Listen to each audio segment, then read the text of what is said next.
Salam sejahtera.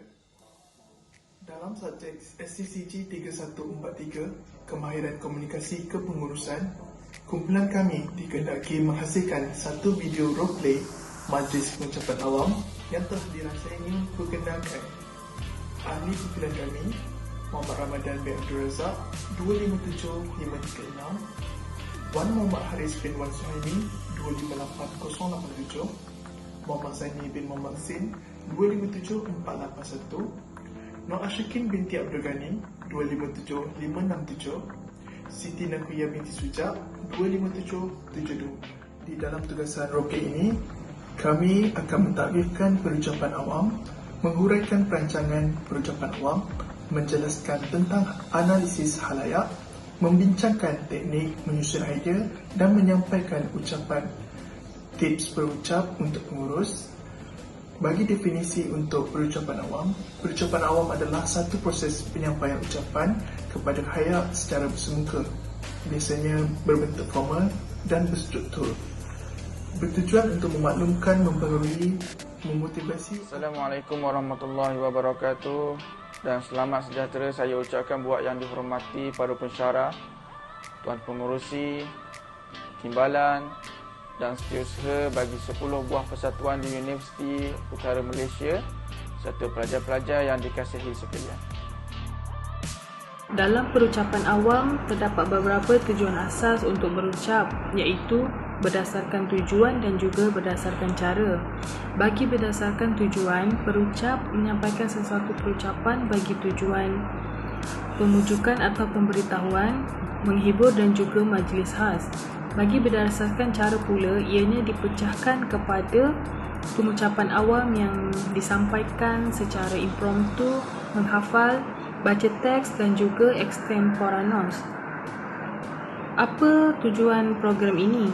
Program ini bertujuan untuk melihat kepentingan komunikasi antara budaya. Yang kedua, melihat cabaran dalam komunikasi antara budaya. Yang ketiga, melihat sejauh mana komunikasi antara budaya ini diaplikasikan dalam kalangan penduduk, dan juga yang terakhir, melihat strategi cabaran dalam komunikasi antara budaya. Berdirinya saya di sini adalah untuk menyampaikan satu ucapan yang bertajuk komunikasi antara budaya.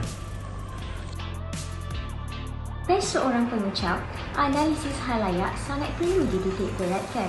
Antara contoh analisis halayak ialah umur, jantina, agama, budaya, tahap ekonomi, ideologi, taraf sosial, pendidikan, kepakaran dan lain-lain. Analisis halayak yang terdapat dalam teks pengucapan kumpulan kami ialah dari faktor agama, kaum dan budaya. Budaya yang berbeza mempunyai persepsi yang berbeza. Antaranya ialah Jepun, Korea, China dan sebagainya.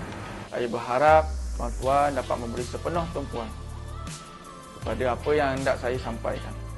Semoga ucapan saya pada hari ini dapat memberi sedikit pengetahuan kepada hadirin sekalian dalam mengetahui tentang komunikasi yang berlaku di antara perbezaan budaya. Hadirin yang dihormati sekalian, Malaysia merupakan sebuah negara yang terletak di bahagian Asia Tenggara. Keunikan yang dimiliki oleh negara Malaysia adalah tidak dapat disangkal lagi. Terutamanya memiliki kepelbagaian suku kaum, agama, kepercayaan, kesenian, adat resam dan mempunyai budaya yang menjadikan Malaysia sebuah negara yang unik serta mempunyai masyarakat yang majmuk. Tahukah anda pelbagai teknik digunakan dalam mengumpul maklumat? Pengucap akan mengkaji terlebih dahulu mengenai topik yang ingin disampaikan atau dibentangkan.